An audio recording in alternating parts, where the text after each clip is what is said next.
6억 투자했는데 이 기업의 가치는 60억이었다. 근데 지금 현재 페이스북 기업 가치가 얼마일까요? 566조예요. 566조.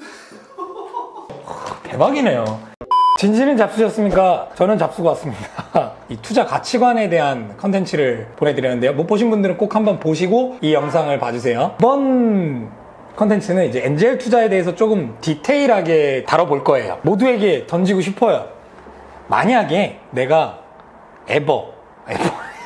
에바다. 에어비앤비랑 우버랑 섞였어.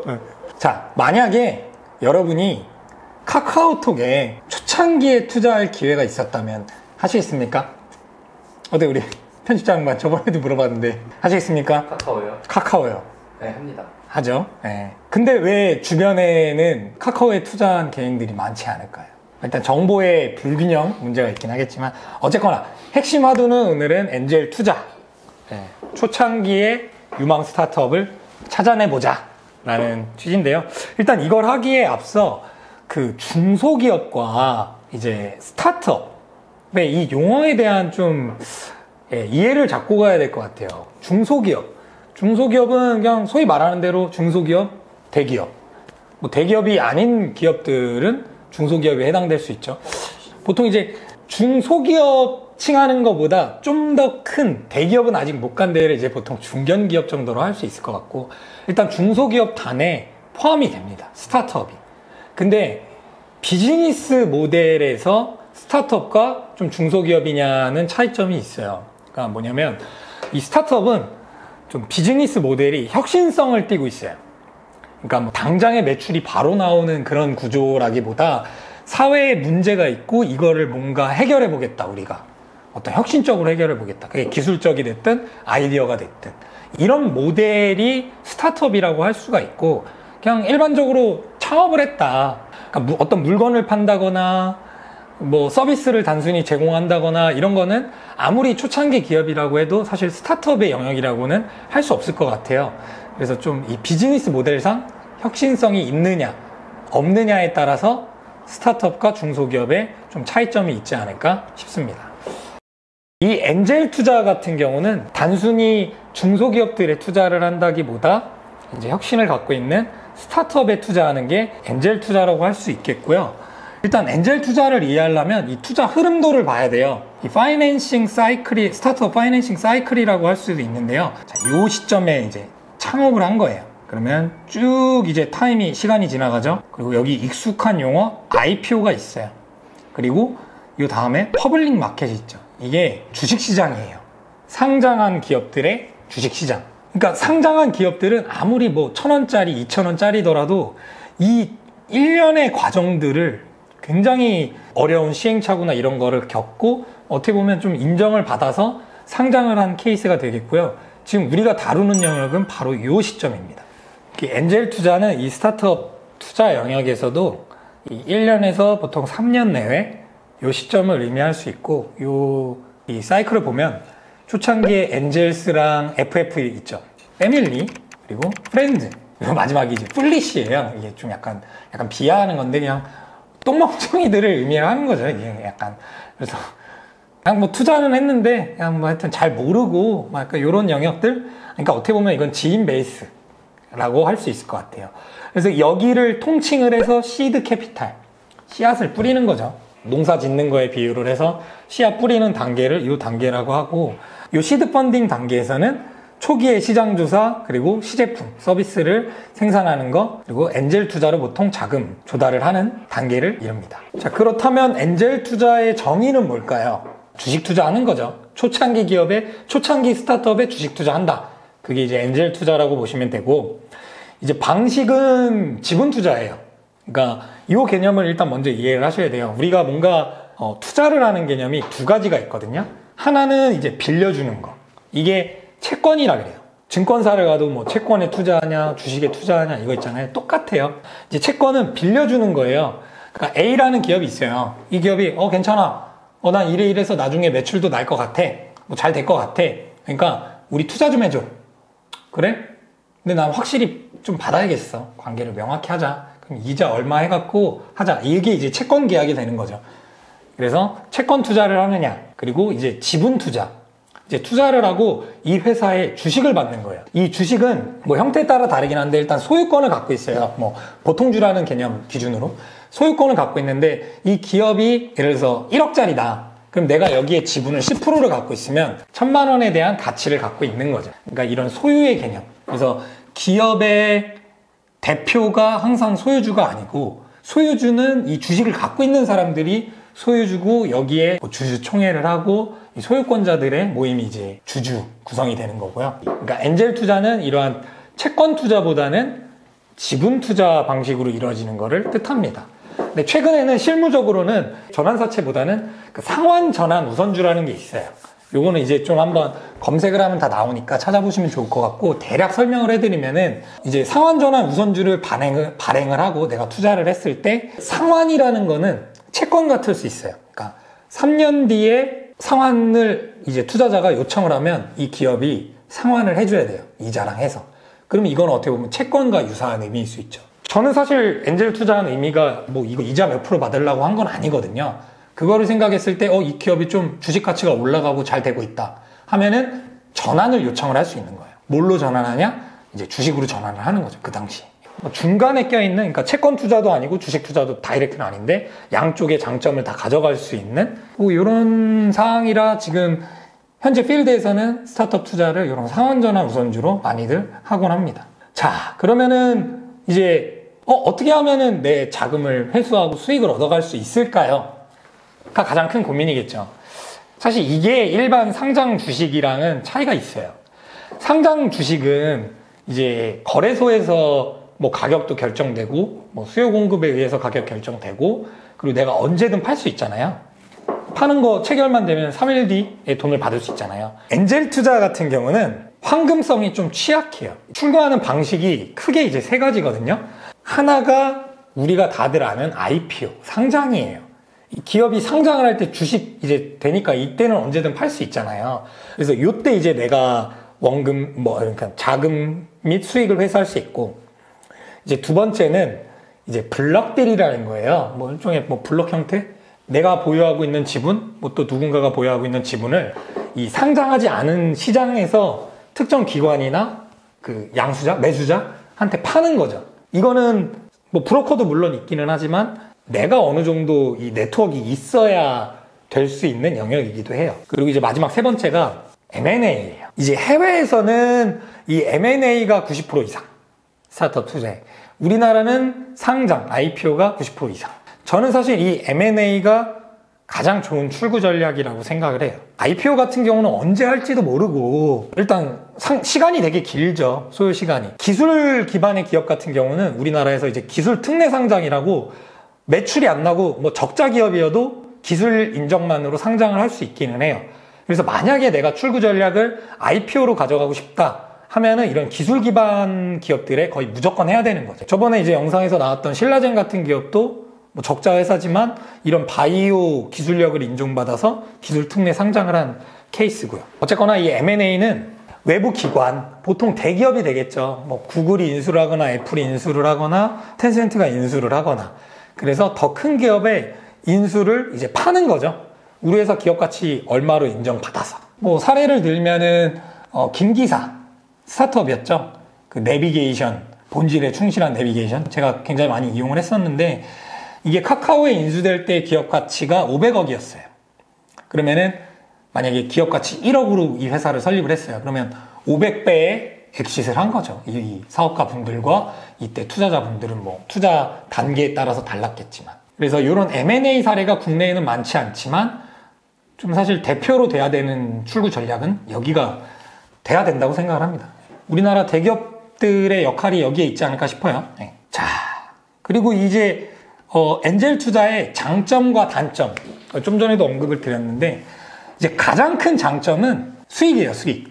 기대할 수 있는 수익. 나는 100만 원, 1000만 원을 투자를 했어요. 근데 이 기업의 성장 범위? 이거는 상상하지 못하는 영역까지 다다를 수 있는 거죠. 이 스타트업 같은 경우는. 그래서 제가 초대에도 던진 게 카카오에 초창기에 투자할 기회가 있었으면 하겠냐. 토스에 할 수 있으면 하겠냐. 1억 가치가 아니더라도 한 10억 가치, 뭐 50억 가치 엔젤 투자로 많이 하고는 하는데 10억 가치에 내가 만약에 한 1,000만 원만 뭐 한 10군데에 넣었어요. 그 중에서만 두세 기업이 잘 됐어. 만약에 정말 운 좋아서 그 중에서 유니콘 기업이 됐어요. 그러면은 1,000만 원이 1,000배가 되는 거니까 한 100억 정도가 이제 가치가 될 수 있는 거죠. 근데 이게 리스크는, 위험은 딱 내 원금이잖아요. 이게 가장 큰 강점이에요. 이러한 금융 상품이 없어요. 내가 이렇게 완전 괄목할 만한 수익을 내려면은 파생을 해야 돼요. 파생 금융 상품. 이제 금융 투자 상품에서도 이제 투자 상품이라고 하면은 손실 가능성이 있는 걸 투자 상품이라고 하거든요. 근데 여기에서 내 원금을 초과해서 손실할 수 있는 거. 그러니까 예를 들면 내가 1,000만 원을 투자했는데 일반적으로 우리가 상장한 주식이나 뭐 어떤 펀드라든가 이런데 최대 가능한 손실 범위는 내 원금이거든요. 근데 파생 상품은 원금을 초과해서 낼 수 있어요. 난 1,000만 원 투자했는데 내가 1억 10억을 잃을 수 있어요. 물론 그만큼 딸 수도 있어요. 그러니까 걔는 완전 하이 리스크 하이 리턴이 굉장히 비례하는 영역이에요. 근데 이 엔젤 투자는 얻을 수 있는 거는 막 크게 가면 100배 이상도 나올 수가 있잖아요. 근데 잃을 수 있는 건 내 원금인 거죠. 그러니까 딱 내가 감수해야 될 그게 딱 원금에 대해서만 있으면은 할 만한 영역. 그게 좀 엔젤 투자의 가장 큰 강점이고요. 이제 두 번째는 소득공제예요. 소득공제. 소득들이 다 있잖아요. 그러면은 우리나라에서 이제 근로소득세, 사업소득세, 세금을 부과를 하죠. 뭐 자료 화면은 띄우겠지만 소득공제 이 세율이 계속 높아지고 있어요. 구간이 생겨나고 있어요. 그러니까 연봉이 1억이 넘으시는 분들은 거의 반은 세금 내는 거예요. 그래서 뭐 삼성전자나 LG전자에서 뭐 급여 높게, 뭐 현대나 1억 넘게, 과장 이상 되면 1억 정도가 나오는데 그래 봤자 급여를 받으면은 세후 뭐 한 600, 뭐 이렇게 되는 상황인 거죠. 그만큼 세금을 많이 내는데 이 소득 공제라는 거는 내 소득에서 공제를 해주는 거예요. 그래서 이 소득 공제 해주는 여러 항목들이 있는데 이게 박근혜 정부에서 세액 공제로 다 바꿨어요. 상당수를 바꿨어요. 그러니까 세액 공제는 이 소득 공제 해주는 것보다 사실 좀 안 좋은 게 이 세액이 정해져 있어요. 딱 12% 연말정산 때 환급을 받는 거죠. 세금을 까주는 거예요. 근데 이 소득 공제는 내 소득에 따라서 다른데 내가 1억이 연봉이 넘는다 하면은 내가 만약에 1,000만 원 소득 공제가 해당이 된단 말이죠. 그러면은 내 연봉 1억에서 1,000만 원이 빠지잖아요. 그러면은 이 50%에 가까운 영역이 나는 세금으로 낸 거를 돌려받을 수 있는 거죠. 엄청난 혜택인 거죠. 일단 소득공제 지금 엔젤 투자로 인해서 혜택 보는 구간이 일단 1년에 내가 3,000만 원을 투자를 했다. 엔젤 투자를. 그러면 3,000만 원이 100% 공제가 돼요. 그리고 이제 내가 3,000만 원을 초과해서 엔젤 투자를 했어요. 그러면 3,000만 원에서 5,000만 원까지는 70% 소득공제가 돼요. 근데 내가 엔젤 투자를 더 많이 했어. 5,000만 원을 초과했어. 그러면은 이 초과한 금액의 50%까지도 소득공제를 해줘요. 일단 소득공제 혜택이 정말 크다. 우리나라에서 가장 센 영역이다. 이거는 근데 왜 하냐 하면 정부에서 엔젤 투자를 독려하고 있는 거죠. 미국의 엔젤 투자 현황과 우리나라의 엔젤 투자 현황은 격차가 심하거든요. 그래서 우리나라의 민간 투자가 활성화되는 거를 정부에서 독려하는 부분에 대한 증거가 바로 이 소득공제 혜택에 있습니다. 이 혜택은 당분간은 계속 좋을 텐데 뭐 그래도 세금 줄이는 추세가 있기 때문에 좀 언젠가는 좀 낮아지지 않을까요? 그러니까 좀 이 측면에 집중을 좀 해보시는 게 좋을 것 같아요. 가장 큰 단점은 내가 투자한 기업이 뭐 당장에 다음 달에 망해도 이상하지 않다라는 게 이제 단점인 거죠. 그래서 이 단점을 최소화하기 위해서 우리는 기업을 잘 선정을 해야 되는 거고 기업가가 되게 중요합니다. 기업가가. 그래서 이 투자를 회수를 하려면은 M&A를 하거나 블록딜을 하거나 IPO를 해야 되는데 이 시기는 상당히 길어질 수 있다. 그리고 내 선택적으로 이거를 팔 수가 없는 거죠. 주식처럼. 그게 단점이란 단점인데 전 이건 반대로 생각하면 장점이라고 봐요. 왜냐면 주식 투자 해갖고 내가 언제 제때 좋은 판단을 할 자신이 있나요? 뭐 그런 거 있죠. 뭐 무릎에서 사서 어깨에서 그거 어떻게 알아? 뭐 어떻게 알아요? 그거를. 그러니까 개인이 이거를 판단하는 게 상당히 어려울 수 있어요. 그러니까 큰 규모로 한꺼번에 기업과 기업 간에 딜을 해갖고 성사되는 회수 전략이 투자 수익은 훨씬 극대화를 할 수 있어요. 하지만 그 장기에 대한 인내를 해야 되는 부분이 있기 때문에 어떻게 보면 이건 단점이라고 할 수 있겠고요. 뭐 원금 손실 확률이 매우 높다 부분을 인지를 하셔야 되고 그런 측면이 좀 단점일 것 같아요. 그리고 좀 사실 어려운 점이라고 하면은 정보가 너무 없어요. 좀 전에 제가 말씀드렸던 전문 직종에 계신 분들, 어떤 좀 뭐 정치 관련된 쪽에 계신 분들이라든가 좀 정보 입수가 빠른 분들 같은 경우는 엔젤 투자하고 계신 분들이 있거든요. 근데 우리 일반 대중들, 일반 사람들은 크게 아직 관심을 못 갖고 있는 이 정보 불균형 부분이 좀 어려움이 있다라고 할 수 있을 것 같아요. 자, 그럼 엔젤 투자 성공 사례. 손정희 씨 205억을 알리바바에 투자를 해서 회수한 건 59조. 이거는 다시 봐도 말도 안 되는 수치예요. 그러니까 제가 아까 엔젤 투자 장점 얘기했죠. 그 실사례잖아요. 그러니까 나는 손정희가 아닌데 그런 의식 가질 필요가 없어요. 제가 또 사례를 보여드릴 거예요. 네, 존경하는 인물. 저희 사실 제가 추구하는 바는 손정희 씨도 있기는 한데 이 사람은 주목을 해야 됩니다. 제가 피터 틸이라는 분이 있어요. 피터 틸. 페이팔 아시나요? 페이팔? 간편 결제. 글로벌 1위 업체잖아요. 이 분이 간편 결제로 성공을 하자마자 엔젤 투자를 하기 시작을 했어요. 그러니까 네. 네. 실리콘밸리에서 이 사람을 모르면 말도 아닌 거죠. 뭐 약간 피터 틸하면 실리콘밸리다라고 나올 정도로 이 사람이 엔젤 투자를 많이 했는데 그 중에 하나가 페이스북이에요. 이 사람이 페이스북에 6억 원을 투자를 하고 지분의 10%를 샀다. 이 말은 이 기업의 가치를 산정을 할 수 있는 거죠. 얼마일까요? 그러니까 지분의 10%를 갖고 있다고 했잖아요. 근데 난 6억을 투자를 했어. 그럼 이 기업의 가치는 얼마일까요? 질문. 그쵸. 60억. 그죠. 60억이에요. 그러니까 보통 이제 뭐 프리밸류냐 포스트 밸류냐 있는데 이제 포스트 밸류. 그러니까 투자를 6억을 하고 나서 내 지분이 얼마냐?